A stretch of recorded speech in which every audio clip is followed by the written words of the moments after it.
ප්‍රශ්නයක් එහෙම නැත්නම් අර්බුදයක් ආවම මිනිස්සු විකල්ප හොයන්නේ. පහුගිය කාලේ අපිට අර්බුදයක් වශයෙන් ඉන්ධන ප්‍රශ්නයක් ආවා. ඒකට අපි ඉන්ධන නැති වුණාම අපිට විදුලිය නැතිව ගියා. දැන් අපේ විදුලිය ප්‍රධාන ජීවත් වීමේ කොටසක් වෙලා තියෙනවා. අවශ්‍යතාවයන් වැඩි වෙනවනේ. ඒකට මේකට සූර්ය බල ශක්තියට යන වියදම වැඩිනේ. වියදම් අඩු කරගන්න පුළුවන් ක්‍රම වේදයක් වෙනවා. අපේ රටේ පිහිටීම විශේෂ වෙනවද මේ සූර්ය බල ශක්තියට යන්න? අනිත් රටවලට සාපේක්ෂව අපි සෑහෙන සූර්ය විභවතාවයක් අපේ රටේ තුල තියෙනවා. මූල්‍යමය වාසිය මොකද්ද තියෙන්නේ කියලා බලනවා.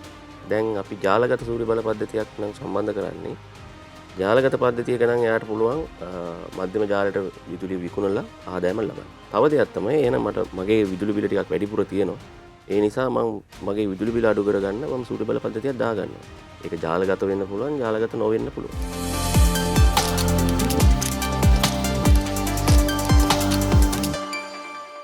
අයිබෝවන් සුවදායක උදෑසනක්. මනුපියස කාලීන සංවාදයේ කාලීන කතාබහත් එක්ක අදත් උදෑසන අපි ශ්‍රද්ධා රූපවාහිනිය ඔස්සේ ඔබව සජීවී ලෙසින් හමු වෙන්නේ. සොක්‍රටිස්ව අපි දන්නේ ලෝක ප්‍රසිද්ධ දාර්ශනිකයෙක් විදිහට. ඌ එක් විටක කියනවා මා දන්නේ එකම දෙයයි ඒ මා කිසිවක් නොදන්නා බවයි. සොක්‍රටිස් වැනි දාර්ශනිකයෙක් බොහෝ ඇසූ පිරූ තැන් තියෙන දාර්ශනිකයෙකුට තමන් දන්නේ එකම දෙයයි ඒ තමන් කිසිවක් නොදන්නා බවයි කියලා බොහොම නිහතමානී වෙන්නට පුළුවන් නම් අපි කොයිතරම්නම් නිහතමානී විය යුතුද? ඇත්තටම අපි දන්නේ මොනවද? මම මේක කියන්න හිතුවේ ලංකාවේ අලුත් දෙයක් කරන්න යනකොට ඒකට පසුගාමී අදහස් කියන බොහෝ පිරිසක් ඉන්නවා. මේක වර්තමාන තත්ත්වයට එක්ක අපි ගොඩක් අලුත් දේවල් ඉල්ලුවා, අලුත් ක්‍රමවේද ඉල්ලුවා. හැබැයි මේ දේවල් ලෝකෙට ලංකාවට හඳුන්වා දෙද්දී, සමාජයට හඳුන්වා දෙද්දී අපි ගොඩක් අය පසුගාමී වුණා. ඒක එහෙම ගැළපෙන එකක් නෑ කියලා අපේ සාම්ප්‍රදායික ක්‍රමත් එක්ක අපි ඔට්ටු වුණා. එන්නම අද අපි හිතුවා මේ අපේ තියෙන රටේ තියෙන ප්‍රශ්නත් එක්ක අපිට බලශක්තිය පිළිබඳව ලෝකයේ සහ රටේ ලොකු ප්‍රශ්නයක් ඇති වෙලා තියෙනවා. ඒ වෙනුවෙන් අලුත් විසඳුමක් විකල්පයක් හඳුන්වා දීලා තියෙනවා. හැබැයි මේකට අපේ ප්‍රජාව ටිකක් පසුගාමී හින්දා ඒ වෙනුවෙන් යම් උත්තේජනයක් ඇති කරන්න. සූර්ය බලශක්තිය. සූර්ය බලශක්තිය අපිට රටට ප්‍රයෝජනයට ගන්න පුළුවන්ද? ඒ කොහොමද? ඇත්තටම සූර්ය බලශක්තියෙන් අපේ රටේ වැඩක් කරන්න පුළුවන්ද? අපේ බලශක්තිය අර්බුදයට මේක විසඳුමක්ද?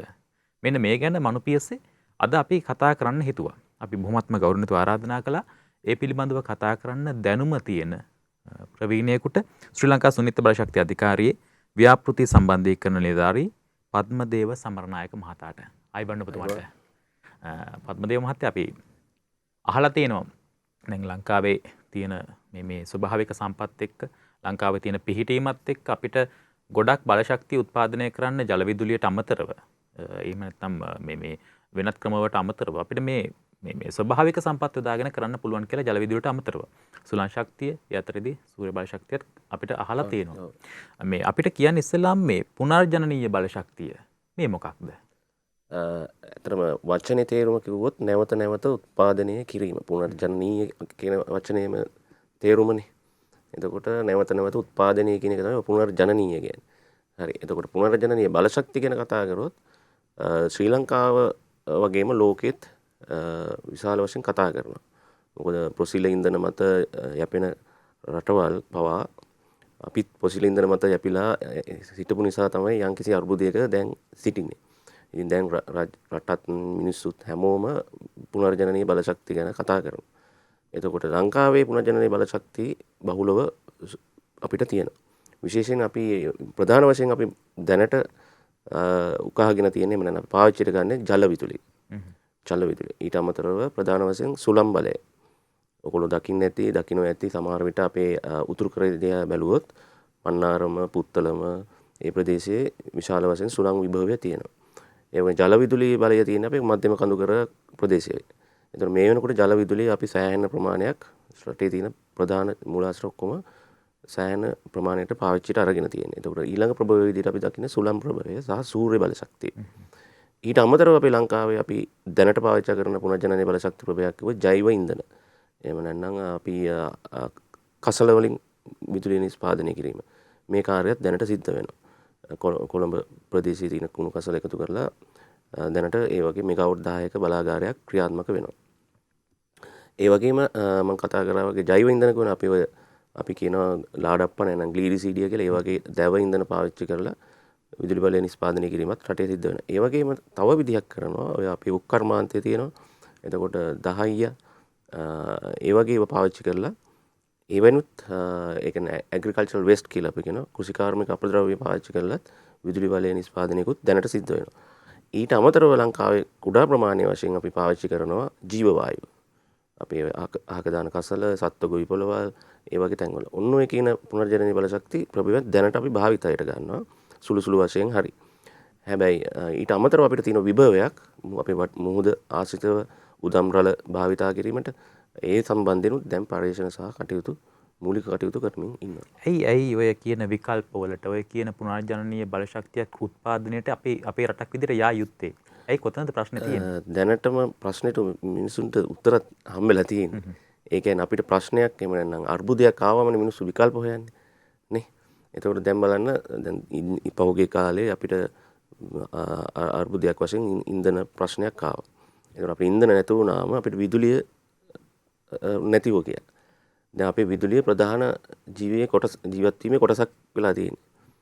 මේ දෛනික අවස්ථාවේ ප්‍රධාන කොටසක් ඒක. එතකොට එහෙමනම් අපිට ඊට පස්සේ සිද්ධ වෙනවා අපිට මොනවද ඊගාව විකල්පෙට යන්නේ කියලා. දැන් අපිට ගෑස් වගේව නැති වුණා මිනිස්සු දර වලට හුරු වුණා, ජීව වායු වලට ගියා. ඒ වගේ විකල්ප වලට අපි ගියානේ. එතකොට අපේ සල්ලිත් ඉතුරුයි. මේක දේශීය නිෂ්පාදනයක්. අපේ රටේම අපි බලශක්තිය අපි පාවිච්චි කරන්න අපේ නිෂ්පාදන එතකොට ඒකට මූලික පිරිවැයක් විතරයි යන්නේ. ඊට පස්සේ මේ සම්පත නොමිලේ ලැබෙන්නේ. ස්වභාව ධර්මයෙන් නොමිලේ ලැබෙන සම්පතක් අපි බලශක්ති ප්‍රභේදයක් විදිහට පාවිච්චි කරනවා. එතකොට ඒකේ විදේශ විනිමය ගලා යාමක් මුකුත් සිද්ධ වෙන්නේ නැහැ. ඉතින් ඒක වාසිය තියෙනවා ඒක ඉන්ධනයක් විදිහට පාවිච්චි වෙනකොට.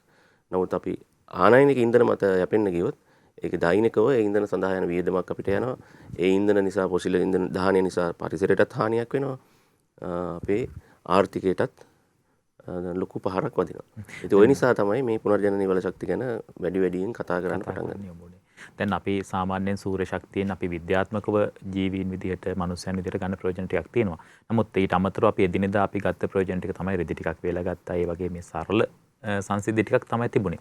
ඊට අමතරව මෑත කාලේදී ඔය සූර්ය බල ශක්තිය ගැන කතා වුණා සාමාන්‍යයෙන් පෞද්ගලිකව ගෙදරක පුංචි පැනලයක් ගහගෙන Tamanගේ ගෙදර අවශ්‍යතාවය සපුරා ගැනීමක්. මේ කියන්නේ එහෙම කතාවක් නෙමෙයි. එතනින් එහාට ගිය ව්‍යාපෘතියක් ගැන. කොහොමද මේ ක්‍රියාවලිය සූර්ය බල ශක්තිය හරහා කොහොමද මේ විදුලි උත්පාදනයකට මේ ක්‍රියාවලිය මොකක්ද ඇත්තටම විද්‍යාත්මක සහ අපිට ප්‍රායෝගිකව තේරුම් ගන්න පුළුවන් විදිහට කිව්වොත් ඔව් දැන් මේ සූර්ය බල ශක්ති ඉතිහාසය පටන් ගන්නේ 1800 ගණන් වල. එතකොට 1950 වගේ බෙල් ලැබ් ඇමරිකාවේ බෙල් ලැබ් එක මේ පරීක්ෂණ වඩාත් දියුණු කරලා ඔය 106ක වගේ කාර්යක්ෂමතාවයේ තියෙන PV මොඩියුල් කියලා අපි කියන්නේ ප්‍රකාශ වෝල්ටීයතා මොඩියුල් කියලා කියන්නේ සෝලර් පැනල් එකක් හදනවා. එතකොට ඒක ක්‍රමක්‍රමයෙන් දියුණු වෙලා ඇවිල්ලා තමයි ඔය 1973 වගේ වෙනකොට ඇමරිකාවේ සෝලර් වන් හවුස් කියලා එකක් ඒගොල්ලෝ හදනවා. ඒ කාලේ තමයි ඔය ගෘහස්ත සූර්ය බලය ගැන වැඩියෙන් කතා කරන්නේ. ඒතර ලංකාවේ මේක 80 ගණන් වල ලංකාවට එනවා. ඒ කාලේ වට මතක ඇද්ද දන්නේ නැහැ. අපේ ඈත පිටිසර ගම් වල මිනිස්සුන්ට විදුලිය තිබුණේ නැහැ. ඒ කාලේ ඔය පොඩි බැටරියක් දාලා චාර්ජ් කන්ට්‍රෝල් එකක් දාලා රජයේ මගින් පිටිසර ගම්මාන වලට ඔක දෙන්න ගියා. ඒතර විශාල මුදලක්. ඒ කාලේ වෙනකොට සෑහෙන ගණන් මුදලක් ගියා. ඔය සාමාන්‍යයෙන් ඒ කාලේ 80 ගණන් වල වගේ වෝට් එකක් කියන්නේ ලොකු ගාණක්. දැන් වෝට් එකක් 7.30ක් විතර වෙන්නේ. ඒ කාලේ ඩොලර් 30ක් විතර 50ක් විතර වෙනවා ඒ කාලේ. නමුත් දැන් අගේ මිල අඩු වුණු මේකත් මේ පුනර්ජනනීය බලශක්ති සූර්ය බලශක්ති භාවිතයට මිනිස්සු බැලෙන්න එක හේතුවක් වුණා. ඒතකොට එහෙම ආපු මේ බලශක්තිය සූර්ය බලශක්තිය ලංකාවේ එතකොට ඔයගේ ග්‍රාමීය මට්ටමේ කුඩා පරිමාණව මිනිස්සු පාවිච්චි කරා. ඒතකොට විදුලිය ගියානේ ගමට. ගිය ගමන් අරක පැත්තකට දැම්මා. සූර්ය බලය පැත්තකට දැම්මා. ගෙදර තිබුණ සෝලර් පැනල් එක පැත්තකින් තියලා විරලා ආපහු ජාතික පද්ධතියත් එක්ක සම්බන්ධ වුණා. ඒ කියන්නේ අරගේ අවශ්‍යතාව සීමා වුණානේ.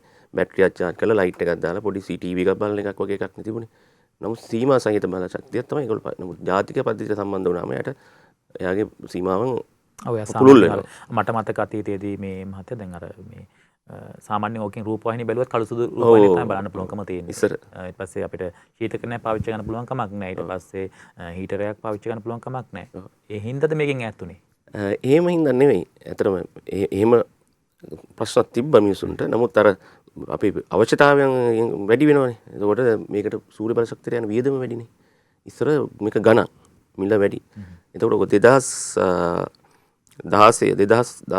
වගේ වෙනකොට තව මිල අඩු වෙන්න ගත්තා. 2000 එතකොට 2010 තමයි ලංකාවේ ඔය වහල මත ඉදිකරන සූර්ය බල ව්‍යාපෘති ක්‍රියාත්මක වෙන්න ගන්නේ සුනිත් බල සත්‍ය අධිකාරිය මැදිහත් වෙලා. එතකොට විදුලි බල මණ්ඩලයත් අනිකුත් ආයතනත් සම්බන්ධ වෙලා 2010 පළවෙනි පද්ධතිය ජාතික පද්ධතියට එක් කරනවා නෙට් මීටරින් ක්‍රමවේදය යටතේ. ඒ කියන්නේ ජාලගත පද්ධතිය. ඒ වෙනකොට අපි ඕෆ් ග්‍රිඩ් පද්ධතිය එහෙම නැත්නම් ජාලයෙන් බැහැර පද්ධතිය මිනිස්සු පාවිච්චි කරා. ඒ ඕෆ් ග්‍රිඩ් පද්ධතිය පාවිච්චි කරා ජාලගත පද්ධතියෙන් බැහැරව කුෂිකාර්මික කටයුතු වලට තමන්ගේ දිනදා විදුලි ලබා ගැනීමට හේනට ඒතකොට අලි වැටට ඒ වගේ වැඩවලට දැන් පාවිච්චි කරා. ඔබතුමාගේ කියවෙනවා මේ ඕෆ් ග්‍රිඩ් කියලා වචනයක් ඒ වගේම ඔන් ග්‍රිඩ් කියලා අනිත් පැත්තෙන් තව වචනයක් තියෙනවා. මේක සාමාන්‍යයෙන් පොදු සමාජයට තේරෙන්නේ නැති වෙන්න පුළුවන්. මොකද්ද මේ ඕෆ් ග්‍රිඩ් මේ සහ ඔන් ග්‍රිඩ් කියන්නේ මේ වචන දෙකේ තේරුම මොකද්ද? දැන් මම කිව්වනේ 2010 විතර මේ ඔන් ග්‍රිඩ් ක්‍රමය ආවා කියලා. ඔන් ග්‍රිඩ් කියන්නේ මධ්‍යම ජාලයට සම්බන්ධව ක්‍රියාත්මක වෙන සූර්ය බල පද්ධතිය. ජාලගත කියන්නේත් ඒකමයි. මම කියන්නේ මධ්‍යම ජාලයත් එක්ක සම්බන්ධ වෙලා දුවන සූර්ය බල පද්ධතියට අපි කියනවා ජාලගත සූර්ය බල පද්ධතිය කියලා. එතකොට ඕෆ් ග්‍රිඩ් කියලා කියනවා එහෙම නැත්නම් මධ්‍යම ජාලයෙන් සම්බන්ධයක් නැහැ. ජාලයෙන් සම්බන්ධ ස්වයං ජනන බලාගාරය තමන් හදාගෙන සූර්ය පැනලයක් දාලා තමන්ගේ අවශ්‍යතාව ටික විතර තමන්ගේ අවශ්‍යතාවය සඳහා පමණක් තමන්ගේ ප්‍රධාන අවශ්‍යතාව සඳහා පමණක් තමන් නිෂ්පාදනය කරනවා නම් අපි ඒකට කියන ඕෆ් ග්‍රිඩ් කියලා. ඒක කරන්න පුළුවන් සූර්ය බලෙනුත් පුළුවන්, ජල විදුලිනුත් පුළුවන්, සුළං බලෙනුත් පුළුවන්, ජීව වායු වලිනුත් පුළුවන්. හරි වෙනත් පුනර්ජනන බල ශක්ති වල ඕෆ් ජාලගත නොවු පද්ධතියක් හදාගන්න පුළුවන්. ඒකට වියදම ටිකක් අරකට සාපේක්ෂව වැඩි. එතකොට ජාලගත පද්ධතියක් වුණාම ඒකට තියෙන ප්‍රමිතීන් සහ නීති රීති තියෙන ගොඩක් එකක් පද්ධතියට ජාලයට එකතු කරනකොට ඒක අපි මධ්‍යම ජාලයට මේක පද්ධතිය සම්බන්ධ කරන්නේ. එතකොට ආරක්ෂිත විධි විධාන ප්‍රමිතිකරණ ඔය වගේ කාරණා රාශියක් තියෙනවා. දැන් අපි මේ ලෝකයේ අනික් රටවල් ගත්තාම බලශක්ති අර්බුදය මුළු ලෝකෙටම එක හා සමානව බලපානවා. ඒකදී අපි වගේ මේ ආසියාතික රටකට ගොඩක් දුරට බලපානවා. මොකද අපිට බලශක්ති උත්පාදනයට තියෙන අපිට තියෙන සම්පත් බලශක්තිය මේ වර්තමානයේ මේ කියන සම්පත් අපිට ටිකක් සීමිතයි. ඔය කියන තෙල් හරි බොරු තෙල් හරි මොනවා හරි සීමිතයි. එහෙම නැත්නම් නැති වෙන්නම පුළුවන්. දැන් මේ සූර්ය බලශක්තිය උත්පාදනයට සම්බන්ධව අනිකුත් ජාත්‍යන්තරයේ අනිකුත් රටවල් මොන වගේ තැනකද ඉන්නේ? අපි කොතනද ඉන්නේ? ඇත්තටම අපි 2010 තමයි ඔය ජාලගත වහල මත ඉදිකරන පද්ධති සම්බන්ධ කරගන්නේ. එතකොට ඒ වෙනකොට දකුණු ආසියානු කලාපයේ මැලේසියාව පමණයි ඔය ඒ සම්බන්ධයෙන් හිටියේ. එතකොට 2011 වෙනකොට අපි අපේ ලංකාව විදියට සුනිත් බල අධිකාරිය හම්බන්තොට ප්‍රදේශයේ අපි පළවෙනි සූර්ය බල උද්‍යානය ඉදි කරනවා. ඒක 2011 මධ්‍යම ජාලයට සම්බන්ධ කරනවා. එතකොට එහෙම තමයි අපි පටන් ගත්තේ. එතන ලෝකෙ බැලුව ජර්මනිය, ඇමරිකාව රටවල් තමයි මේක ඉදිරියෙම හිටියේ රටවල්. නමුත් වර්තමානයේ වෙනකොට චීනය සහ ඉන්දියාව තමයි දැන් ඉදිරියෙම ඉන්නේ මේ සූර්ය බල ක්ෂේත්‍රයේ. ඒ වගේම ලෝකයේ අනිත් සියලුම රටවල් ඒ වගේම අපි හිතනවා තෙල් තියෙන රටවල් මේවට යන්නේ නැති වෙයි කියලා. දැන් ඒ රටවලුත් සූර්ය බල ක්ෂේත්‍රයේ ඉදිරියට ගමන් කරමින් ඉන්නවා. දැන් ලංකාවේ අවශ්‍යතාවය ලංකාවේ දෛනික විදුලි අවශ්‍යතාවයෙන් අපි සාමාන්‍යයෙන් අපිට උපරිමයට ගියොතින් දැන් තියෙන තත්ත්වයට එක මේක සංසන්දනාත්මකව ඔබතුමා විස්තර කරයි. අපි උපරිමයකට ගියොතින් අපිට මොන වගේ ප්‍රතිශතයක් මේ අපිට මේ සූර්ය බල ශක්තිය හරහා විදුලිය ජනනය කරගන්න පුළුවන් වේද? මෙහෙමයි. ඒක ක්‍රම කීපයකට කරන්න පුළුවන්. එකක් තමයි මධ්‍යම අපි හිතනවා මධ්‍යම ජාලයත් එක්ක සම්බන්ධ බලාගාර ඉදි කරනවානේ. ඒතකොට රජය සැලසුම් කරලා තියෙනවා 2030 වෙනකොට පුනර්ජනනීය බල ශක්තියෙන් 70%ක් ළඟා කරගන්න. එතකොට මේක මික්ස් එකක් තියෙනවා. ඒතකොට මධ්‍යම ජාලයට සම්බන්ධ ප්‍රධාන විදුලි බලාගාර තියෙනවා. ජල විදුලි බලාගාර, ගල් ලංගුරු බලාගාර, අනිකුත් බලාගාර, සුළං බලාගාර මේවා තියෙනවා. ඒ අතරතුර තියෙනවා තමයි මේ සූර්ය බල ශක්තියත් එකතු වෙන්නේ. ඒතකොට මේ බල ශක්තිය වල මිශ්‍රණයක් තමයි ඔය පද්ධතියට සම්බන්ධ වෙන්නේ. එතකොට ඒ මිශ්‍රණයේ වැඩි ප්‍රමාණයක් සූර්ය බලෙන් සහ සුළං බලෙන් එකතු කරන්න තමයි රජය සැලසුම් කරලා තියෙන්නේ. එතකොට ඒ යටතේ සූර්ය බලයට ප්‍රමුඛතාවයක් හම්බ වෙනවා. මොකද මේක අපේ රට පුරාම මිනිසුන්ට පහසුවෙන් උකහා ගන්න පුළුවන්. ලබා ගන්නත් පුළුවන්. අපේ රටේ පිහිටීම විශේෂ වෙනවද මේ සූර්ය බල ශක්තියට යන්න? විශේෂ වෙනවා. විශේෂයෙන් මොකද අපි සමගිය ආසන්න රටක පිහිටලා ඉන්න අපේ රටට සූර්ය විභවය විශාල වශයෙන් ලැබෙනවා. ඒ කියන්නේ අපි දිවා කාලය අනිත් රටවලට සාපේක්ෂව අපි සෑහෙන සූර්ය විභවතාවයක් අපේ රටේ තුල තියෙනවා. අපි මේ සූර්ය විභවතාව අපි සිතියම් ගත කරලා තියෙන ලංකාවේ. එතකොට එක එක දිස්ත්‍රික්ක අනුවත් පොඩි පොඩි වෙනස්කම් තියෙනවා. නමුත් විභවය අපිට තියෙනවා. එතකොට ඒ යටතේ තමයි ඔය අපි දැන් ක්‍රම කීපයක් ක්‍රියාත්මක වෙන්නේ. එකක් තමයි වහල මත ඉදිකරන සූර්ය බලාගාර ව්‍යාපෘතිය. අනික තමයි භූමිය මත ඉදිකරන සූර්ය බලාගාර ව්‍යාපෘති. අනික තමයි ජලාශ මත ඉදිකරන සූර්ය බල ව්‍යාපෘති. මේවා තමයි ප්‍රධාන වශයෙන් දැනට ක්‍රියාත්මක වෙන. ඊට අමතරව තමයි ඔය පාරිභෝගික විදුලි අර්බුදයත් එක්ක පටන් ගත්තා මේ ඕෆ් ග්‍රිඩ් පැත්ත. ඒ කියන්නේ අපි කිව්ව ජාලයෙන් පිට බැහැර ස්ටෑන්ඩ් අලෝන් කියලා අපි ඉංග්‍රීසියෙන් කියනවා. ඒ පැත්තට යොමු වුණා. ඊට අමතරව අපි 2020 හඳුන්වලා දෙනවා ජාලගත දෙමුහුන් සූර්ය බල පද්ධති මධ්‍යම ජාලයට සම්බන්ධ කරා. මේ මධ්‍යම ජාලයත් එක්ක සම්බන්ධ වෙච්ච දෙමුහුන් එමෙ නැන හයිබ්‍රිඩ් සූර්ය බල පද්ධතිය. ඒකදී එක දෙයක් අලුතෙන් එකතු වෙනවා. එතකොට ජාලගත හයිබ්‍රිඩ් නොවන පද්ධතිය වෙනස තමයි ඒකේ බැටරියක් නැහැ. එතකොට පැනල් ටික තියෙනවා. සෝලර් පැනල් ටිකක් තියෙනවා. ඊට පස්සේ ඉන්වර්ටර් එකක් තියෙනවා. ඊට පස්සේ ආරසිත උපකරණ ටික තියෙනවා. ඒක මධ්‍යම ජාලයට සම්බන්ධ වෙලා තියෙනවා. මධ්‍යම ජාලය තියෙන වෙලාවට විතරයි මේ පද්ධතිය වැඩ කරන්නේ. මධ්‍යම ජාලයේ මොනවා හරි දෝෂයක් ප්‍රශ්නයක් ඇති වුණොත් ඉන්වර්ටර් එක ඕෆ්. එහෙම නැත්නම් අපි අපවර්තක කියන ක්‍රමානුකූලව එයා ඕෆ් වෙනවා. ශනිකව ඕෆ් වෙලා එයා පද්ධතියට සම්බන්ධ වෙන්නේ නැහැ. විදුලි නිෂ්පාදනය නවතිනවා. හැබැයි දෙමුහුන් ගත හයිබ්‍රිඩ් සිස්ටම් එකක් තිබුණොත් මධ්‍යම ජාලයෙන් බැහැර වෙන අවස්ථාවක එහෙම නැත්නම් කාලුගුණික ප්‍රශ්නයක් ඉඳලා අදිසි බිඳ වැටීමකදී හරි සූර්ය පැනල් වලින් දවා කාලේ හැදෙන විදුලිය ඉන්වර්ටර් එක හරහා දෙමුහුන් ඉන්වර්ටර් එක හරහා බැටරි වලටත් යවනවා. ගෙදර පරිභෝජනය කරන්නත් පුළුවන්. ඒ කාර්යයන් දෙකම එකවර සිද්ධ වෙනවා. ඒ කියන්නේ ආයි ජාලය පද්ධතියට සම්බන්ධ වෙච්ච ගමන් ආයෙ මේක මධ්‍යම ජාලයත් එක්කත් එයා සම්බන්ධ වෙලා ඉන්නවා. ඒ වෙලාවේ හදිසියවත් අපිට අපේ ගෙදර පරිභෝජනය වැඩි වුණොත් එයා ඔටෝමැටිකලි කියන්නේ ස්වයංක්‍රීයව මධ්‍යම ජාලයෙන් අවශ්‍ය විදුලිය අරගෙන ගෙදරට විදුලිය දෙනවා. ඕක තමයි දෙමුහුන්ගත ජාලගත පද්ධතියක වෙන්නේ. තව කට්ටියක් අපේ පාරිභෝගිකවරු වෙලා ඉන්නවා ජාලගත නොවන දෙමුහුන් පද්ධති කියලා. ඒකට කියනවා ඕෆ් ග්‍රිඩ් හයිබ්‍රිඩ් කියලා. එතකොට මේ ඕෆ් ග්‍රිඩ් හයිබ්‍රිඩ් ඒක වචනේ මම අර කියන්නම් ඕෆ් ග්‍රිඩ් කියන එක මිනිස්සු දන්නේ හින්දා ඔක ජාලගත නොව කිව්වොත් ටිකක් පැටලෙනවනේ. ඒතකොට දෙමුහුන් ඔය ඕෆ් ග්‍රිඩ් පද්ධතිය තමයි දැන් ටිකක් ඔය මේ විදුලි අර්බුදයත් එක්ක ජනප්‍රිය වෙලා තියෙනවා. මොකද අර ජාලගත දෙමුහුන් පද්ධතිය සහ ජාලගත සූර්ය බල පද්ධතිය සඳහා පූර්ව අනුමැතින් ගන්න ඕනි. විදුලි බල මණ්ඩලයෙන් ගන්න ඕනි. බහණ්ඩ ආනයනයට පෙර බල ශක්ති අධිකාරී එහෙනම් අපේ සුනිශ්චිත බල ශක්ති අධිකාරී ලියාපදිංචි කර ගන්න ඕනි. ඒතකොට සේවා සපයන ආයතන ලියාපදිංචි ආයතන වෙන්න ඕනේ. ඒ වගේ කාරණා කරනවක් තියෙනවා. හැබැයි ජාලගත නො ඔය ඕෆ් ග්‍රිඩ් පද්ධතිය සඳහා එම ක්‍රමවේදයක් තිබුණාට ඒකෙච්චර අර අවසර ගැනීම අවශ්‍ය නැහැ. ඒ කියන්නේ විදුලි බල මණ්ඩලයෙන් පූර්වානුමැතියක් ගන්න අවශ්‍ය නැහැ. තමන්ට සූර්ය බල සේවා සපයන ආයතනකින් බහඬ මිල දීගෙන හරි ඒ ආයතනයේ තාක්ෂණික නිලධාරීන් සම්බන්ධ කරගෙන ඕෆ් ග්‍රිඩ් පද්ධතියක් හදාගන්න පුළුවන්. ඒක නිසා තමයි ඒක ටිකක් අර වේගෙන් ජනප්‍රිය වෙන්න පටන් ගන්නේ. දැන් ලංකාව කියන්නේ ගොඩක් වැස්ස ලැබෙන රටක් කියලාත් අපිට මතයක් තියෙනවා. අපි දකිනවා. මේක කාන්තාර රටකටද ගැලපෙන්නේ? මේ අපිට වගේ මේ හැමදාම වහින රටකට මේක ගැලපේද? අපිට නම් ඕක ගැලපෙන්නේ නැහැ. මම මෙහෙම කියන ඔබතුමාට මොකක්ද දෙන උත්තරේ? මෙහෙමයි.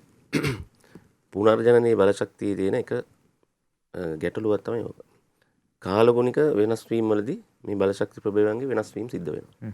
ඒකනේ මම කිව්වේ සම්මිශ්‍රණයක් තියෙන්න ඕනේ කියලා.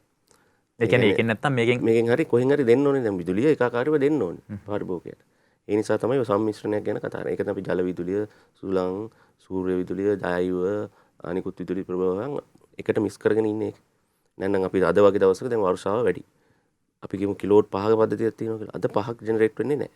පද්ධතිය ජනනය වෙන්නේ නැහැ. අද වෙන්න පුළුවන් එකක් වෙන්න පුළුවන්. හරි. ඒක වෙන්න පුළුවන්. කාලගුණියත් එක්කත් මේ සූර්ය බල පද්ධතිය වෙනස් වෙනවා. ජෙනරේට්. ඒ වගේම තමයි පරිසර සාධක ගණනාවක් තියෙනවා මේ පද්ධතිය වල ක්‍රියාකාරීත්වයේදී බලපාන. අපි ඒ ගැනත් පොඩ්ඩක් මොනවද පරිසර සාධක අපි මෙතනම කියමු එකක්. එකක් තමයි දැන් මම කියුණේ දැන් මේ කාලගුණය අනුවත් මෙයාගේ පද්ධතියේ ජනනය වෙනස් වෙනවා කියලා. ඒ වගේම තමයි සවි කරලා තියෙන දිශාවල් අනුව. ආනත කෝණ අනුව. හරි ඒ කියන්නේ අපි වහලයක මේක හයි කරනවා ආනත කෝණ අනුව. සවි කරලා තියෙන දිශාව. එතකොට සමහරක් වහලවල් වල මේ පද්ධති සවි කරලා තියෙන ආකාරය අනුව. ගස්වල සෙවන බිල්ඩිං වල සෙවන කියන්නේ ගොඩනැගිලි වල සෙවන වැති තිබීම. ටික කාලයක් පද්ධතිය ගහලා තියෙනකොට ඒක දූවිලි අංශු සත්තුන්ගේ වසුරු වගේ වැටලා පැනල් වල වැටෙන ඒව නිසාත් ජෙනරේෂන් මේ පද්ධතිය වල උත්පාදනය අඩු වෙන්න පුළුවන්. ඒ වගේම වෙනත් විදුලි පාරිසරික සාධක අපි කියමු අකුණු ගහන්නේ වෙන්න පුළුවන්. වෙනත් පරිසර සාධකින්දත් මේ වගේ ජනනයන් වල ප්‍රශ්න ඇති වෙන්න පුළුවන්. ඒක ප්‍රධාන වශයෙන් පරිසර සාධක ටික කතා කරමු. දැන් අපි කිව්වා මම කිව්වා ආනත කෝණයක් තියෙනවා. අපි කිව්වා සූර්ය පැනලයක් ලංකාවේ හයි කරන්න තියෙන හොඳම ආනත කෝණ විදිහට අපි කියන්නේ අංශක 10ත් 7ක් අතර කියලා. නමුත් අපි ගෙවල් හදලා තියෙන විදිහට නෙවෙයිනේ. හරි. එතකොට අපි කියන හොඳම දිශාව විදිහට අපි සලකනවා දකුණු දිශාවට මූණලා සූර්ය පැනලයක් හයි කරාම වඩා සූර්යාස්ත වෙන්නක් වැඩිපුර ලබා ගන්න පුළුවන් කියලා. දකුණු දිශාවට බරව කරලා ආනත කෝණය 10ක් 7ක් අතර තියාගන්න පුළුවන් නම් අපේ මේ සූර්යාස්ත වෙන්න වැඩිපුර ලබන්න පුළුවන් කියලා. ඒකක ගාන වැඩිපුර ලබා ගන්න පුළුවන්. අපි කියමු දකුණු දිශාවට බරව අංශක 10ට මම සෝලාර් පැනල් කිලෝවොට් එකක් ගහලා මට යුනිට් 110ක් හැදෙනවා. මම ඒකම ගහනවා වෙනත් දිශාවකට. අපි කියමු මම උතුරු දිශාවට ගහුවා කියලා. හැබැයි මට 110ක යුනිට් ජෙනරේට් වෙන්නේ නැති වෙන්න පුළුවන්. 90ක් විතර වෙන්න පුළුවන්. අපි ලොකු මුදලක් වියදම් කරලා මේක හදන්නේ. ඒකින්ද තමයි අපි අර දිශාවල් ගැනත් කතා කරන්නේ. එතකොට ආනත කෝණය අපිට දකුණම ගන්න නැත්නම් දිශාව දකුණම ගන්න බැරි නම් තියෙන්නේ වහලේ අනිත් අපි කියමු නැගෙනහිරට බස්නාහිරට කියලා. ඒකෙදි මලන්න ඕනේ. එහෙනම් දකුණට හරවන්නත් බෑ නම් අපි ආනත කෝණය අඩු කර ගන්නවා. 10ට කිට්ටු කරලා සවි කර ගන්නවා. එහෙනම් වහලේ තියෙන අංශක 30ට නම් 30ට ගැවුවොත් මේ පැත්තට උදේවරුේ හොඳට එළිය තියෙනවා. ඊට පස්සේ හවස් වරුවේ මේ පැත්තට එළිය වැටෙනවා. ඒක උදේවරුේ හොඳටම ජෙනරේට් වෙන්නේ නැගෙනහිර වහලේ. හවස් වරුවට වරන මේක. එතකොට මේ පැත්තේ ජෙනරේෂන් එක අඩු වෙනවා. එහෙම නිසා ඔය සාධකෙත් බලපානවා. තව කොහොමද මම ගස් කොළන් හේවන තියනවා කියලා.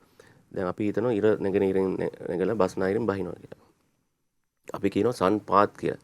සූර්ය පත මාස 12 අනුව තියෙනවානේ. දැන් අපි ඍතු අනුව එහෙම නැත්නම් ජල මහ කියලා අපි ප්‍රධාන සිතු දෙක අපි කියන්නේ. නමුත් සම එක කාලවල තියෙන කාල අනුවත් සූර්ය පද්ධතිය වල ජනනය වෙනස් වෙනවා. අපි කියමු ලංකාවේ සූර්ය පද්ධතිය වල වැඩිම ජනනයක් සිද්ධ වෙන්නේ මම කිව්වොත් මාර්තු මාසයේ. හරි? එතකොට මාර්තු මාසයේ තියෙන ජෙනරේෂන් එක ගැන හිතලා අපි ජූනි ජූලි වල හිතන්න අමාරුයි.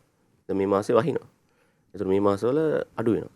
එතකොට ඇවරේජ් එකක් විදිහට අපි කියන්නේ මධ්‍යම කඳුකර හැර ඇවරේජ් එකක් විදිහට අපි කියන ලංකාව පුරා 1 කිලෝවොට් එකකින් මාසෙට යුනිට් 110ක් 120ක් අතර ජෙනරේට් වෙනවා කියලා ජනනය කරන්න පුළුවන් කියලා. 1 කිලෝවොට් එකකින්. එතකොට සාමාන්‍යයෙන් 1 කිලෝවොට් එකකට සාමාන්‍යයෙන් වර්ග අඩි 70ක් විතර ඕනේ. වහලක වර්ගඵලය. වර්ග අඩි 70ක් විතර යන 1 කිලෝවොට් එකකට මේ වර්ග ප්‍රමාණය. එතකොට සාමාන්‍ය බරත් අහන මිනිස්සු මේක බරයි ලොකු පැනල් මේවා වහල උඩ දාන සාමාන්‍ය කිලෝ 90ක් විතර එනවා පැනල් 4ක් විතර දැම්මා. කියන්නේ සාමාන්‍ය පුද්ගලයෙක්ගේ බරට වඩා චුටි ප්‍රමාණයක් එකතු වෙලා. හැබැයි ඒක විශේෂත්වයක් තියෙන ඒ බර එක තැනට එන්නේ නැහැ. විසිරලා යන්නේ. දැන් ඔබතුමන් එනකොට මේ කෘතියක් ගෙනාව මේ ඔබතුමන්ලගේ ආයතනය හරහා පළ කළ කෘතියක්. මේක මට එක සිතියමක් ඔබතුමන් මේ වැඩසටහනට පෙර ආතුව පෙන්නනවා. මේ සිතියමේ සඳහන් වෙන්නේ මොකක්ද? මම සිතියම පෙරලා ගන්නකම් ඒක විස්තරය කියමු අපි. එතකොට සුනිත්‍ය බලශක්ති අධිකාරිය මේක 2007 අංක 35 දරන පනතින් තමයි ස්ථාපිත වෙන්නේ. එතකොට පුනර්ජනනීය බලශක්ති නියාමනය සහ බලශක්ති කළමනාකරණය දැනුම ලබා දීම කියන මේ කාරණා සම්බන්ධයෙන් අපි අධිකාරිය බැඳී ඉන්නවා. එතකොට ඒ යටතේ අපි සම්පත් ගවේෂණය කරනවා. පුනර්ජනනීය බලශක්ති සම්පත් ගවේෂණය කරන්න ඕනේ. ඒවා මහ ජනතාවට හඳුන්වලා දෙන්න ඕනේ. එතකොට ඒ යටතේ අපි සූර්ය විභවය පිළිබඳව සිතියම් ගත කරා. එතන ඔය පෙන්වන්නේ අපි annual PV electricity potential. ඒ කියන්නේ වාර්ෂික සූර්ය බල අස්වැනුතාවය දිස්ත්‍රික් අනුව බෙදලා තියෙන විදිය. එතන ඕකේ කහ පාට තියෙන තැඹිලි පාට වගේ තියෙන හරියේ සූර්ය විභවතාවය ඉහළ අගයක් තියෙනවා. ඔය නිල් පාට වගේ තියෙන්නේ මධ්‍යම කඳුකරනේ. ඒ හරියේ සූර්ය විභවතාවය අඩු වගයක් තියෙනවා. ඒ කියන්නේ ජෙනරේෂන් එකක් නැහැ කියන එක නෙවෙයි. අපි ඒක දිස්ත්‍රික් නැත්තම් පළාත් වශයෙන් ප්‍රදේශ වශයෙන් පොඩ්ඩක් සිහිපත් කළොත් මේ අපි වේලි කලාපේ තිත් කලාපේ කියලා ගමුකෝ. වේලි කලාපේ අපි කියමු මාසෙකට යුනිට් 110ක් 120ක් ජෙනරේට් වෙනවා නම් තිත් කලාපේ ඕක 100ත් 90ක් අතර වගේ වෙන්නත් පුළුවන්. දැන් මේ තමයි දැන් මේ පුනර්ජනනීය බල ශක්තියක් උත්පාදනයට එහෙම නැත්නම් සූර්ය බල ශක්තිය හරහා විදුලි උත්පාදනයකට එන්න කැමති කෙනෙක්ට මේ කියන මේ හරහා අපිට අපේ අවශ්‍යතාව විතරක් නෙමෙයි ජාතික අවශ්‍යතාවය සපුරා දෙන්න එන්න කැමති කෙනෙක්ට මේ ඒ ප්‍රදේශවලින් අපිට යන්න පුළුවන්ද කියලා තීරණය කරන්නත් පුළුවන්කමක් තියෙනවා නේද? එහෙම නම් දැන් අපි හිතුවතින් දැන් මධ්‍යම කඳුකරේ ආශ්‍රිතව සබරගම ආශ්‍රිත වෙන්න කෙනෙකුට එහෙම එන්න පුළුවන්ද? පුළුවන්. ඇත්තටම දැනටත් එහෙම තියෙනවා. මධ්‍යම කඳුකරය, මධ්‍යම පළාත, නුවරඑළිය ඒ පළාත්වලත් පාරිභෝගිකයෝ මේකට සම්බන්ධ වෙලා ඉන්නවා. එයාත් ඒ ලැබෙන ප්‍රමාණය යම්කිසි සතුටක් ලැබලා ඒ බලශක්තිය ජාතික පද්ධතියට එකතු කරනවා. මේකේ තව දෙයක් අපි කරගන්න ඕනේ. සතුට විතරද තියෙන්නේ? එතන එහාට දෙයක් ජාතික කාර්යයකුත් කරනවා. ඊට අමතරව මුදලක් උපයන්න බැරිද? එහෙම ව්‍යාපාරයක් විතර ආරම්භ කරන්න බැරිද? පුළුවන්. මුදලක් උපයන්නත් පුළුවන්. ව්‍යාපාරයක් විතර කරන්නත් පුළුවන්. තරුණ ව්‍යවසායකෙක් වෙන්නත් පුළුවන්. මේකේ තියෙන්නේ මේක බෙදුණු එකක් නේ. මේක බෙදිලා යනවා. මේ බලශක්තිය රටේ මිනිස්සු අතර බෙදිලා යන එකක්. ජනතාවගේ බලශක්තිය වගේ කතාවක් කිව්වොත් හරි ඒක. ඒ කියන්නේ තමන්ගේ බලශක්තිය තමන්ම නිෂ්පාදනය කරගෙන තමන්ගේ විදුලි අවශ්‍යතාවය සපුරගෙන මධ්‍යම ජාලයටත් ලබලා දෙනවා. එතකොට අපි මධ්‍යම ජාලයට සහ අපි අපේ බලශක්තිය අපිම පරිභෝජනය කරනවා කියන්නේ ජාතික වශයෙන් අපි ඉන්ධන ලංකාවට ගේන එක ඉතුරු කරලා ජාතික කරතවයකුත් කරනවා. ඊට අවශ්‍යන් ලෝකෙ වශයෙන් අපි ලෝකෙට විමුදාහරණ කාබන් ප්‍රමාණය අඩු කරලා පරිසර හිතකාමී බල ශක්තියකුත් නිස්පාදනය කරන්න පුද්ගලයෙක් වෙනවා. ඒ කියන්නේ අපි කාබන් ෆුට්ප්‍රින්ට් කියලා කියන එකට ඉතින් ඒ කාබන් විමෝචනය අඩු කරලා ඒකේ සතුටකුත් වක්‍රව අපිට ලැබෙනවා. මූල්‍ය මේ වාසියත් බලනවනේ අපි. ඒක තමයි ඔක්කොම අවශ්‍යම කරන්න දේ. කලින් බලනවනේ අපිට මේ ඔක්කොම හරි රටේ සල්ලිත් ඉතුරු වෙනවා ඔක්කොම ඉතුරු වෙනවා. මට මූල්‍ය මේ වාසිය මොකද්ද තියෙන්නේ කියලා බලනවනේ. දැන් අපි ජාලගත සූර්ය බල පද්ධතියක් නම් සම්බන්ධ කරන්නේ. ජාලගත පද්ධතියක නම් එයාට පුළුවන් මධ්‍යම ජාලයට විදුලිය විකුණලා ආදායම ලබන්න. එක දෙයක් තමයි කරන්න පුළුවන්. තව දෙයක් තමයි එහෙනම් මට මගේ විදුලි බිල ටිකක් වැඩිපුර තියෙනවා. ඒ නිසා මම මගේ විදුලි බිල අඩු කරගන්න මම සූර්ය බල පද්ධතියක් දාගන්නවා. ඒක ජාලගත වෙන්න පුළුවන්, ජාලගත නොවෙන්න පුළුවන්. ඒ කියන්නේ ඔන් ග්‍රිඩ් හරි ඔෆ් ග්‍රිඩ් හරි වෙන්න පුළුවන්. ඒ මොකෙන් කරත් තමන්ගේ විදුලි බිල අඩු කර ගැනීමක් කරන්න. එතකොට අර එක වියදම් අඩු කරගන්න පුළුවන් ක්‍රමවේදයක් වෙනවා. එතකොට බල ශක්තිය වෙනුවෙන් ජාතික පද්ධතියෙන් විදුලිය ගන්න එක අඩු කරගෙන ඉන්න ගමන් සූර්ය බල ශක්තියට යොමු වෙලා මගේ විදුලි බිල 0 කරගෙන එහෙම නැත්නම් අඩු කරගෙන ඉන්න පුළුවන්. එහෙම නැත්නම් හිතන්න පුළුවන් නෑ මට පද්ධතියක් දෙනවා මට ආදායමටත් කීයක් හරි එකතු කර ගන්න ඕනේ කියලා. අපි මධ්‍යම පන්තික කට්ටිය ගොඩක් බලන්නේ අපිට කොහොම හරි මේ කීයක් හරි හම්බ වෙලා අපි පද්ධතියක් කරගෙන මේ ආදායමකුත් ලබන්න පුළුවන්. ඒකත් පුළුවන්.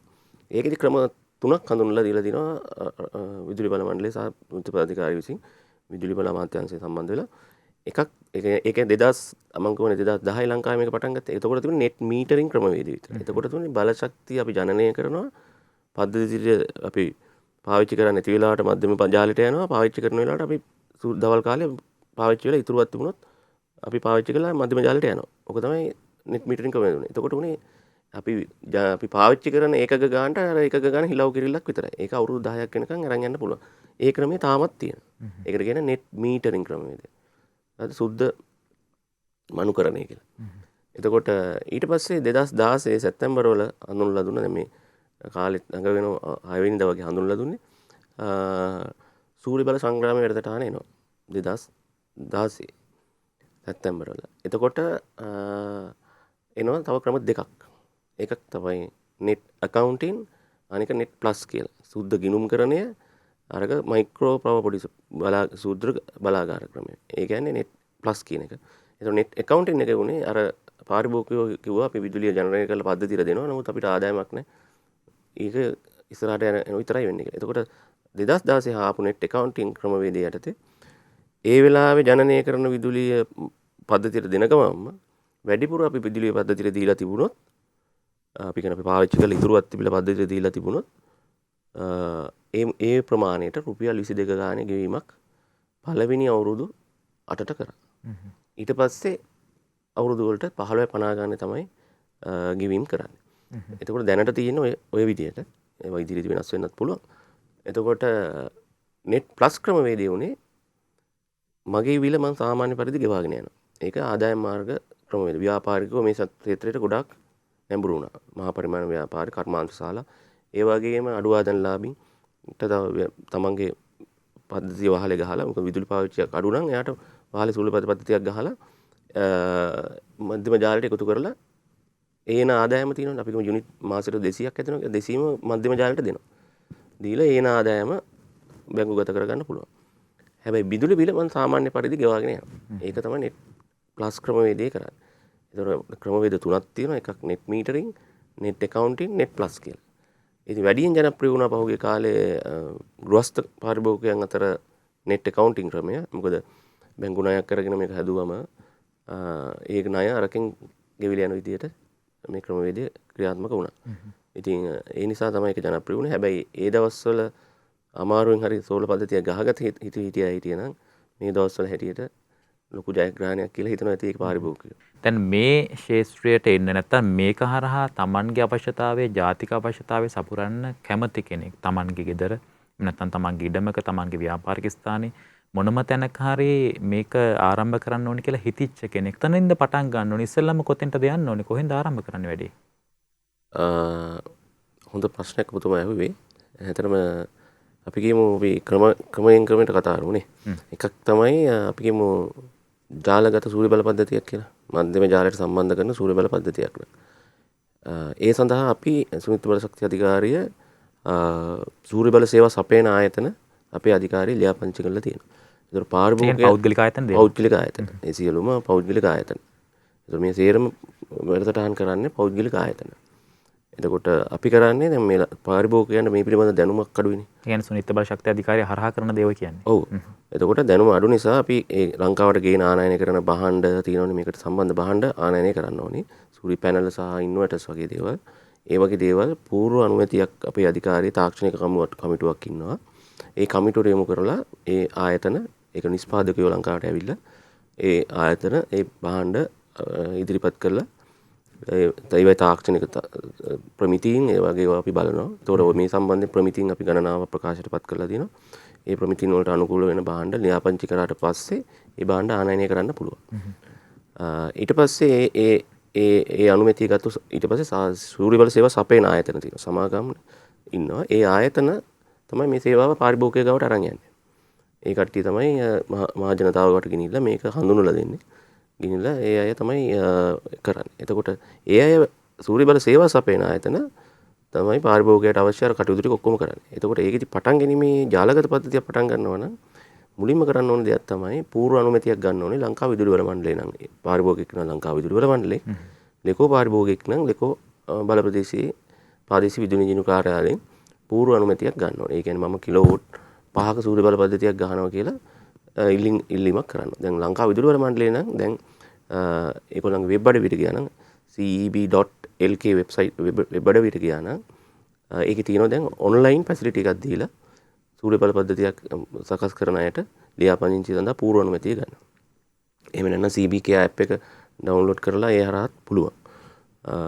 එහෙම අවස්ථාවක් දීලා මාර්ගගත ක්‍රමවේදය ඔස්සේ එහෙමත් බැරි අයට පුළුවන් අර පාරිභෝගික සේවා සපයන සූර්ය බල සේවා සපයන ආයතනයක් ඇවිල්ලා තමන්ගේ ස්ථාන පරීක්ෂාවක් කරන්න ඕන. ගොඩනැගිල්ල පරීක්ෂා කරලා බලලා අර මම කියවනේ පරිසර සාධක වගේ වහලේ ආනතිය දැනට තියෙන සිංගල් පේස්ද 3 පේස්ද එන එකලා දෙකලා සිංගල් පේස් 3 පේස් කියන එක ඒවද එතකොට වටේ දුරවල් කොහොමද මොන වගේ නිවසක්ද වහලේ ශක්තිමත්ද වහලේ අවුරුදු 5ක් 6ක මේක රිපෙයාර් කරනවද එහෙම නැත්නම් ඒකට යන වියදම් මොනවද මේ කාරණා පිළිබඳ මූලික ඉංජිනේරු වාර්තාවකුත් හදන්න ඕනේ උතන. හදලා පාරිභෝගිකයෙක් එක්ක සාකච්ඡා කරලා එයාට ඉදිරිපත් කරනවා. ඊට පස්සේ මේ කිලෝවොට් 5ක පද්ධතියක් නම් 5ක් 3ක් නම් 3ක් මෙන්න මේ පද්ධතිය තමයි හයි කරන්නේ. වාර්ෂික විදුලි ජනනය මේකයි. මන්ත්ලි විදුලි ජනනය මෙහෙම වෙන්නේ. එතකොට ඇස්තමේන්තුවක් දෙනවා. ඉංජිනේරු ඇස්තමේන්තුවක් දෙන්න ඕනේ. ඒ පද්ධතිය සකස් කරන විදිය.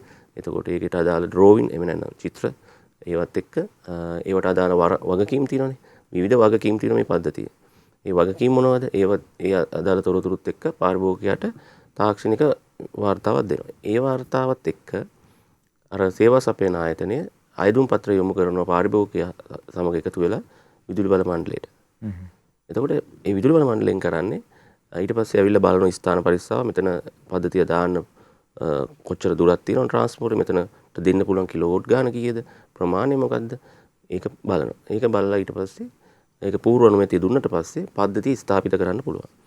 ජාලගත පද්ධතියක් ස්ථාපිත කිරීමේදී පාරිභෝගිකයෝ දැනගත යුතුම තැනක් පූර්ව අනුමැතියක් අරගෙන පද්ධතිය ස්ථාපිත කළ යුතුමයි. පූර්ව අනුමැතියක් නැතුව පද්ධතිය ස්ථාපිත කරලා අපි ගියොත් එහෙම පූර්ව අනුමැතිය ගන්න නැවත විදුලි බල මණ්ඩලයට හරි කොහාට හරි එතෙන්ට ගියාම ප්‍රශ්නයක් ඇති වෙන්න පුළුවන්. ඒක අපහසුතාවයකට පත් වෙනවා. ඒ හින්දා ගොඩක් සේවා සපයන ආයතන මේ ගැන දන්නවා. දැනුවත් වෙලා ඉන්නේ. ඒයට අවශ්‍ය පුහුණු වීම තාක්ෂණික දැනුම අපි ආයතන හරහා ලබා දීලා තියෙනවා. ඒ නිසා මතක තියාගන්න ඕනේ පාරිභෝගික විදියට මම දැන් පැනල් ටිකක් කොහෙන් අරගෙන ආලා එකතු කරලා වාල උඩ ගහලා ඔක්කොම හයි කරලා ඉවර වෙලා යනවා අප්‍රූවල් එක ගන්න ජාලගත පද්ධතියට. ගැටලු වලට මුහුණ දෙනවා. හරි? මොකද මේ පද්ධතිය සවි කරලා ඉවර වුණාට පස්සේ අර අප්‍රූවල් ටික අරගෙන පද්ධතිය සවි කරාට පස්සේ මේක වරලත් විදුලි ඉංජිනේරුවරයෙක් ඇවිල්ලා මේ පද්ධතිය නිවැරදිව ස්ථාපිත කරා කියලා සහතික කරන්නත් ඕන. සහතික කරාට පස්සේ තමයි ඊට පස්සේ එනවා විදුලි බල මණ්ඩලයෙන් නැවත මේ පද්ධතිය අර වරලත් ඉංජිනේරුවරයා සහතික කරලා ඒ අයදුම් පත්‍රය විදුලි බල මණ්ඩලයට දුන්නට පස්සේ ඇවිල්ලා බලලා පරීක්ෂාවක් කරලා ආරක්ෂිතව මේක තියෙනවද කියලා බලලා පරීක්ෂාවක් කරලා ඉවර වෙලා ඊට පස්සේ ඒකට අවශ්‍ය මූල්‍ය අයදුම් පත්‍ර ගාස්තු ගෙවුවට පස්සේ ඒ පරීක්ෂාවෙන් පස්සේ පද්ධතිය මධ්‍යම ජාලයට එකතු කිරීම විදුලි වන මණ්ඩලයෙන් කරනවා. ඔය ජාලගත පද්ධතියක් ජාලගත කිව්වේ. පද්ධතිය. එහෙම නැත්නම් ජාලගත නොවන පද්ධතියක් නොවන පද්ධතියක් ගැන තුමා ඇහුවනේ. ඒකෙදි වෙන්නේ අර අවසර ගැනීම නැහැ. ඒක තමයි පාරිභෝගිකයන්ට එහෙම යන්න අවශ්‍යතාවයකුත් නැහැ. එයාට පුළුවන් අපි නිර්දේශ කරන්නේ. ඒ කියන්නේ අධිකාරී විදිහට අපි නිර්දේශ කරන්නේ සූර්ය බල ශක්තිය අධිකාරියේ ලියාපදිංචි සූර්ය බල සේවා සපයන ආයතනයකින් එම සේවාව ලබා ගන්න කියලා. සූර්ය බලය සම්බන්ධ සේවාවන් ඒ ආයතන හරහා ලබා ගත්තාම ඒගොල්ලන්ට කොහෙන් හරි බැඳීමක් තියෙනවා. එහෙම නැතුව ඉන්න පුළුවන් සමහරක් අය ඒ අය පද්ධතිය සවි කරා ඊට පස්සේ හොයා ගන්නත් නැති වෙන්න පුළුවන් ප්‍රශ්න ඇති වෙන්න පුළුවන්. එතකොට සේවා සපයන ආයතනයක් අපි ජාලගත හෝ ජාලගත නොවු පද්ධතියක් නම් සූර්ය බල ශක්ති සුනිත්ත බල ශක්තිය අධිකාරියේ ලියාපදිංචි ආයතනයක් වෙනවා. එතකොට ජාලගත නොවු පද්ධතියක් නම් එයාට අවශ්‍ය වෙන්නේ සූර්ය පැනල් කීපයක් එයාගේ පාරිභෝජනයට අවශ්‍ය විදිහට හදා ගන්න ඕනේ. හැබැයි ඒකෙදි මතක තියාගන්න ඕනේ ලිමිටඩ් එහෙම නැත්නම් සීමා සහිත බල ශක්ති පරිභෝජනයක් තමයි අපිට ලැබෙන්නේ.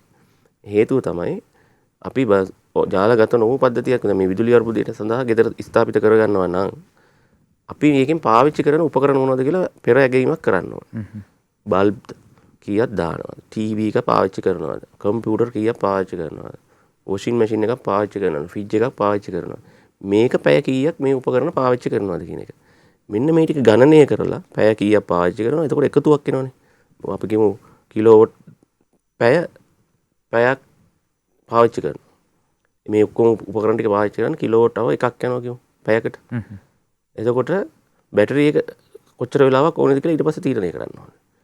මෙන්න මේ කාරණා ටික දැනගෙන නැතුව අපි පද්ධතියක් බැටරි පද්ධතියක් දැම්මම මොකද වෙන්නේ?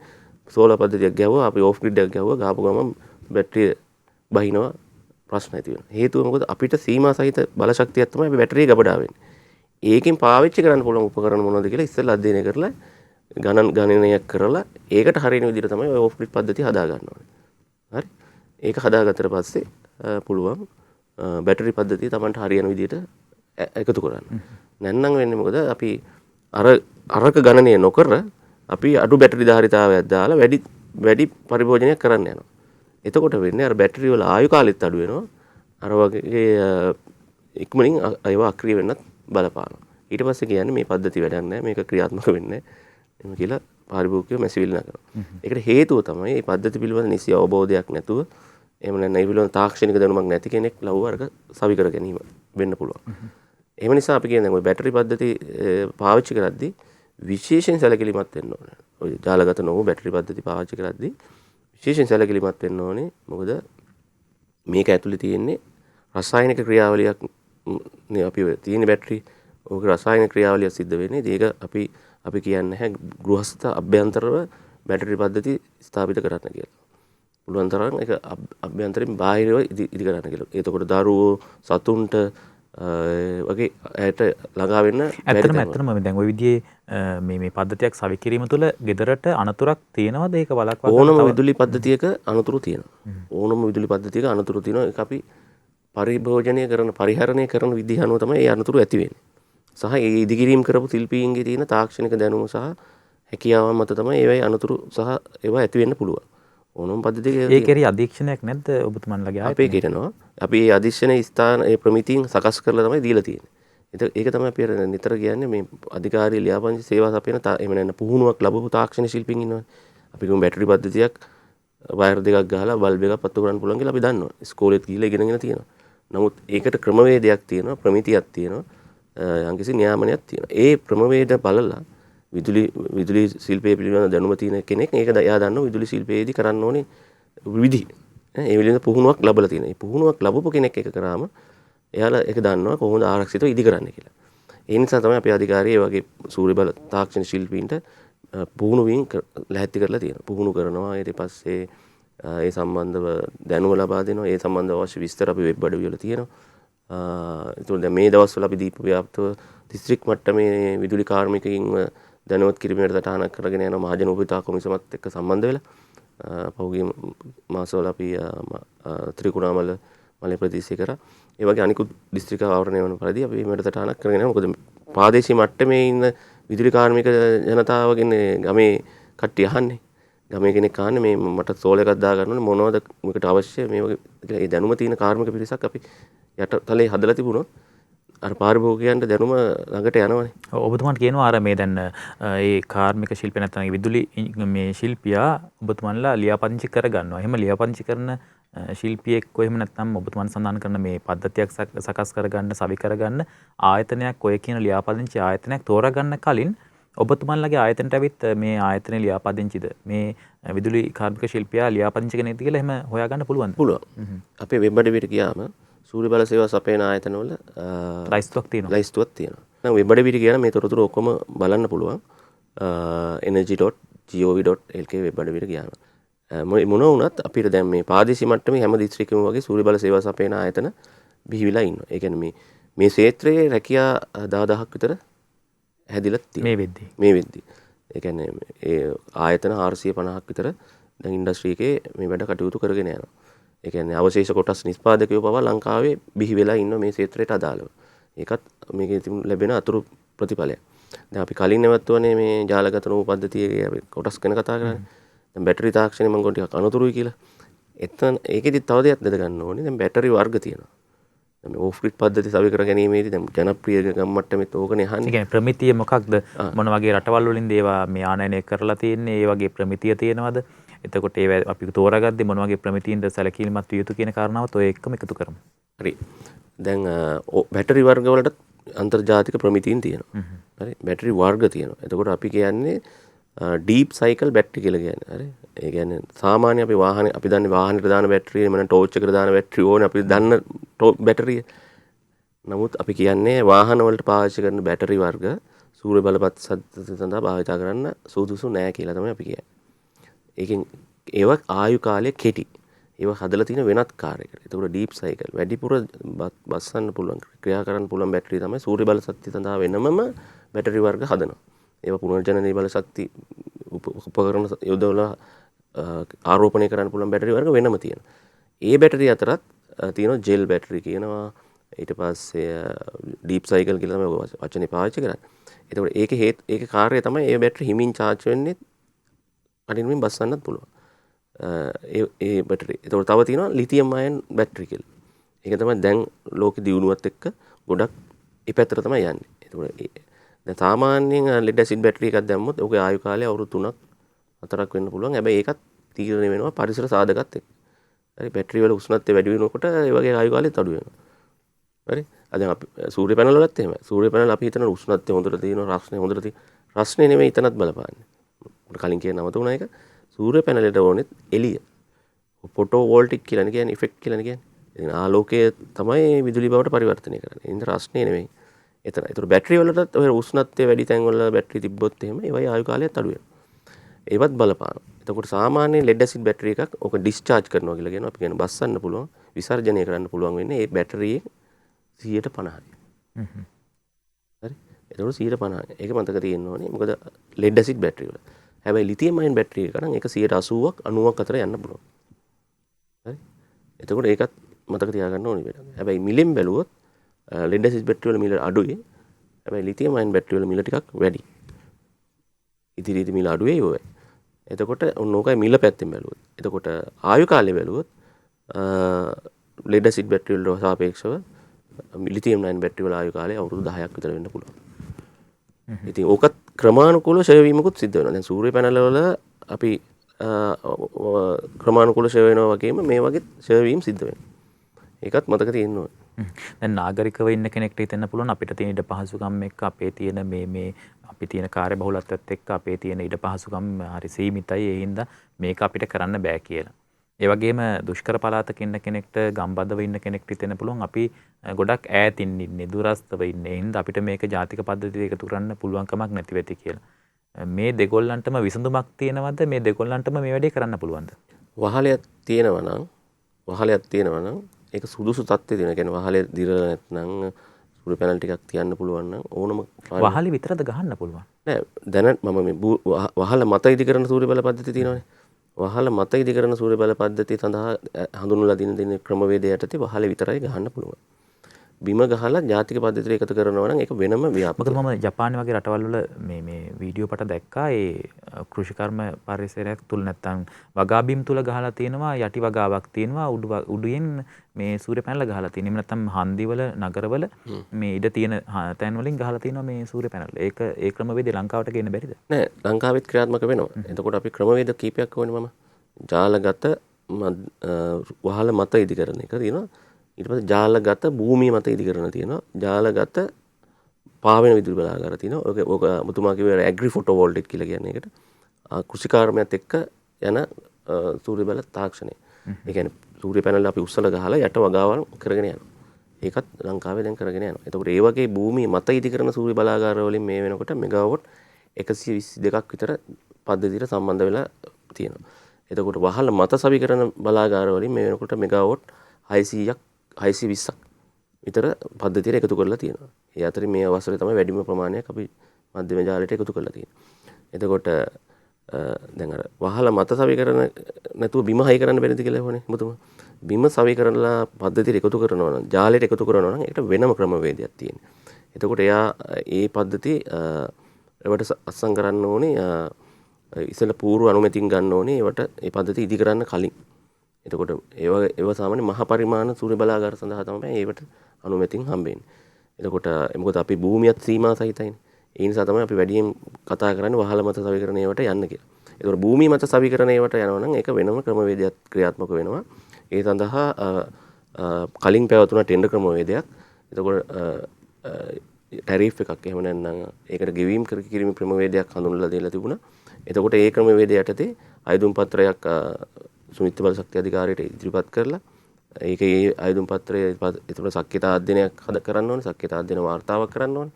ඒ වාර්තාව කරලා ඒ අයදුම් පත්‍ර අපේ අධිකාරියට ඉදිරිපත් කරාට පස්සේ ඒ පිළිබඳව අධ්‍යයනයක් කරලා අනුමැතියක් ලබා දුන්නට පස්සේ පරිසර අනුමැතියෙන් අදාළ අනිකුත් අනුමැතියෙන් කුසිකාර්මික ආයතනවල අනුමැතියෙන් ඒ සියල්ල ආවට පස්සේ තමයි බලශක්ති බලපත්‍රයක් ලබා දීලා ඊට පස්සේ තමයි විදුලි බල මණ්ඩලය ඒ පිළිබඳව අධ්‍යයනයක් කරනවා. ඒ අධ්‍යයනය කළා මධ්‍යම ජාලයට එකතු කරන්න පුළුවන්ද කියලා බලලා තමයි ඒ පද්ධති ජාලයට එකතු කරන්නේ. ඒවට අපි කියනවා මධ්‍යම ජාලගත මහ පරිමාණ සූර්ය බලාගාර කියලා ওই භූමිය මත ඉදි කරන ඒවා. ඒකට වෙනම ක්‍රමවේදයක් තමයි ක්‍රියාත්මක වෙන්නේ. ඒ කියන්නේ ආයෝජකයන්ට අවස්ථාව තියෙනවා ඒ සඳහා ඉදිරිපත් කරන්න. හැබැයි ඒ සඳහා අර පූර්ව අනුමැතියෙන් ලබා ගන්න ඕනේ. මොකද සමහර ප්‍රදේශවල ග්‍රිඩ් එක ඒ කියන්නේ අපි ජාලයට මේ එකතු කරන්න පුළුවන්ද කියලා බැලීම් කරන්න සිද්ධ වෙනවා. ඒ නිසා ඒ වගේම තමයි අර මම වහල මතයකෙදිත් අපි අර බලනවා ජාලයට කීයක්ද දාන්න පුළුවන් කියලා. ඒ වගේ. දැන් පද්මදේව මහත්තයා මේ අද වෙද්දී අපි කඩේට ගිහලා සබන් කැටයක් ගන්න ගියත් ඒකේ මිල ගැන පොඩ්ඩක් හිතනවා. මේකට යන මිල ගැන මේ අද තියෙන වියදම් එක්ක අපේ මිනිස්සුන්ට ටිකක් මේක බරක්. දැන් ඉස්සරට වඩා මේකට වියදම වැඩිද? අද වෙද්දී මේ වගේ පද්ධතියක් සවි කර ගන්නවා නම් කොයි වගේ වියදමක්ද යන්නේ? මිල පිළිබඳව දැන් මේ කාලේ ටිකක් හැමෝම කතා කරනවානේ. එතකොට අපි කලින් මිලට සාපේක්ෂව බැලුවොත් මිල දැන් සාමාන්‍යයෙන් ප්‍රමාණයක් වැඩි වෙලා තියෙනවා. සාමාන්‍යයෙන් අපි දැන් අවශ්‍යතාවය අනුව ඉතින් පාරිභෝගිකයට පුළුවන් මම ජාලගත පද්ධතියක්ද ඕෆ් ග්‍රිඩ් පද්ධතියක්ද නැත්නම් මට මේ විදුලි කප්පාදුවට ඕනේ.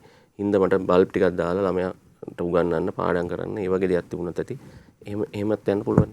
ඒකට අනුමැතින් ගන්න අවශ්‍ය නැහැ. නමුත් එයාට පුළුවන් ඒක කරගෙන යන්න. හැබැයි ජාලගත පද්ධතියකට යනවා නම් සාමාන්‍ය ගොඩක් පාරිභෝගිකයෝ කැමති ඔය කිලෝවොට් 5 සීමාවේ ඉන්න. එන්න 3ක වගේ සීමාවකට යන්න. ඒ කියන්නේ තමන්ගේ විදුලි බිල අනුව බලනවා කොච්චර පද්ධතියක්ද ඕනි කියලා. එතකොට අපි කියමු කලින් ඕක ලක්ෂ 8ට 8මාරට වගේ තමයි තිබුණේ. දැන් මේ මූල්‍ය අර්බුදයත් එක්ක මේක දැන් ලක්ෂ 15 20 අතර වෙලා තියෙනවා. ඉතින් ඒ වගේ වැඩිවීමක් වෙලා තියෙනවා. මේක ඉදිරියේදී අඩු වෙන එකක් නැද්ද? දැන් ක්‍රමක්‍රමයෙන් මිල අඩුවීමක් දකිනවා අපි. අඩුවීමක් සිද්ධ වෙනවා. මොකද ලෝකයේ මේ අර්බුදයත් එක්ක ඉල්ලුමක් මේ පැත්තට වැඩි වෙලා තියෙනවානේ. ඒ නිසා තමයි මිල වැඩිවීමක් සිද්ධ වෙලා තියෙනවා. නමුත් අපි හිතන්නේ මේක මිල තව අඩු වෙයි කියලා. ඒතර බැටරි වල මිලත් ඉදිරියට තව ටිකක් අඩු වෙයි. නිත්‍ය බලශක්ති අධිකාරිය විදිහට මේ පුනර්ජනනීය බලශක්තිය කෙරෙහි මහජනතාව මොන වගේ පෙළඹවීමක් එන්නට ඕනිද? මොන වගේ උත්තේජනයක් ඇති විය යුතුද? මහජනතාවට මොකක්ද දෙන්න තියෙන පණිවිඩය? ඇත්තටම එක ප්‍රධානම දේ තමයි අපි පාරිභෝගිකයෝ වගේම අපි රටත් පරිසරයත් ආරක්ෂා කරන්න ඕන නිසා මේ බලශක්ති පද්ධති ක්‍රියාත්මක කරන්න අපි පාරිභෝගික විදියට අපිට පුළුවන් විදියට සූර්ය බල පද්ධතියක් ඉදි කරලා ඒ කාර්යයෙන් යෙදීම තමයි සිද්ධ කරන්න ඕනේ. ඉතින් ඒ සඳහා අවශ්‍ය පහසුකම් සැපයීමට අවශ්‍ය තාක්ෂණික දැනුම ලබා දීමට අවශ්‍ය නම් අපි ඒ සඳහා ක්‍රියාත්මක කරන්න පුළුවන්. ඉතින් පාරිභෝගිකයන්ට පුළුවන් තමන්ගේ රටේ පුරවැසියෝ විදියට මේ බලශක්ති නිෂ්පාදනයට පුරවැසියෙක් විදියට පුනර්ජනනීය බලශක්ති නිෂ්පාදනයට තමන්ගේ නිවස එහෙම නැත්නම් ව්‍යාපාරික ස්ථානය පරිවර්තනය කරන්න. ඒ වගේම ආගමික ස්ථානවලත් මේක ඉතාමත් වැදගත් සංදිස්ථානවල ඒ තැන්වලත් මේක ක්‍රියාත්මක කරන්න පුළුවන්. ඔබතුමන් එක්ක ඔබතුමන්ලගේ ආයතනයත් එක්ක ශ්‍රද්ධා මාධ්‍ය ජාලය විදිහට අපිත් මේ ආරාධනාව පොදු මහජනතාවට ඔබට සිදු කරනවා. මොකද අපේ රටේ තියෙන අවශ්‍යතාවය මේ බලශක්ති අර්බුදයේ තියෙන අවශ්‍යතාවය සපුරා ගන්නට අපිට හැකි පමණකින් දායක වන්න පුළුවන් කෙනෙක් ඉන්නවා නම් මේ ශේෂ්ත්‍රයට මේ ක්‍රමවේදයට හුරු වෙන්නට පුළුවන්කම තියෙනවා, එන්නට පුළුවන්කම තියෙනවා. ආයෝජකයන්ට අවස්ථාවක් තිබෙනවා. ව්‍යාපාරයක් විදිහට ආරම්භ කරන අවස්ථාවක් තියෙනවා. මේ වෙනුවෙන් ඉදිරියේදී අනිවාර්යයෙන්ම අවශ්‍යතාවය මත වටිනාකමක් ලැබෙනවා. ඒ නිසා අපි ඔබට පොදුවේ ආරාධනා කරනවා එන්නට කියලා. අපේ රටේ තියෙන බලශක්ති අර්බුදයට සාර්ථක විසඳුමක් හොයන්න මේ ක්‍රමවේදයට එකතු වෙන්නට කියලා දවසේදී මේ සූර්ය බලශක්තියෙන් ප්‍රයෝජන ගන්න කොහොමද කියන කාරණා පිළිබඳව මනුපියසත් එක්ක එකතු වෙලා තොරතුරු බෙදා හදාගත්තේ ශ්‍රී ලංකා සුනිත්‍ය බලශක්ති අධිකාරියේ ව්‍යාපෘති සම්බන්ධීකරණ නිලධාරී පද්මදේව සමරනායක මහතා. ගොඩක් ස්තුතියි අද දවසේදී මනුපියසට එකතු වුණාට. බොහොම ස්තුතියි මේ අවස්ථාව ලබා දුන්නට. සදා ටීවී ආයතනයටත් අපි බොහොම ස්තුතියි.